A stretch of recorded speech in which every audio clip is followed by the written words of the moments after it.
now, because of the war on 7th of October, the Israeli population said, that's it, we had enough.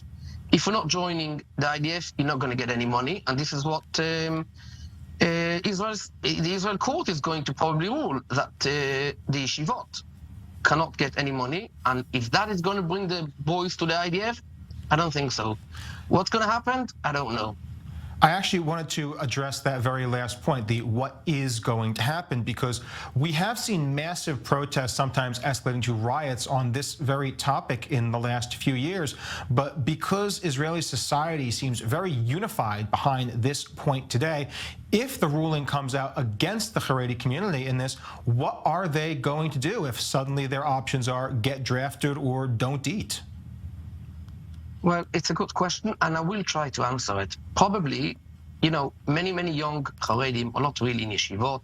Well, they might be registered in yeshiva, but they're not really learning. And till now, the Chareidi community protected them. They said, okay, you registered in yeshiva, yeah, we know you're not learning too much, but we'll still keep you in our community. But now, if the prize will be to, close down yeshivot because there will be no money. So the Chareidi community will have to pay a prize, like, let's say, send every year around 4,000, 5,000 boys who are not learning in yeshiva to save the other boys, because the boys who are really learning in yeshiva, I don't think the IDF wants them. They're not suitable for the IDF, Being real Chareidi in the IDF is not easy. So, and also, I'm not sure the IDF is capable to take so many at a time. So what's going to happen? The Chareidi community is going to pay a big prize by sending the boys who are not really in yeshiva, and this is himself big numbers, like 4,000 or 5,000 a year.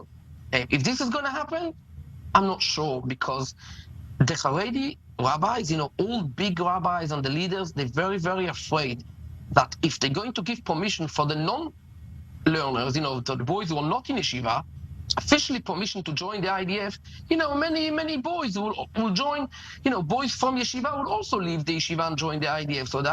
So the rabbis are very worried about it. You open a door and you don't know who is going to go through it. So I really don't know. And, I really understand the secular community, and even not the Haredi Orthodox, but the religious community in Israel who are joining the army, like the Tzionut Hadatit, I really understand them and I really feel bad for them. But this is something that is going on since Israel since 1948. So to change it like in a few weeks, I don't think it's possible. I really feel bad for them.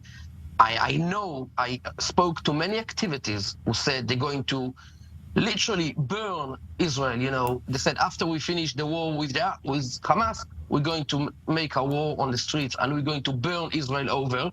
We're not going to let any politician, of course not Haredi, Likud, Gantz, whatever, to vote to leave the Haredim out of the army. We're going to burn the streets to make sure the Haredim are joining the IDF. So something is going to happen. I'm just not sure what.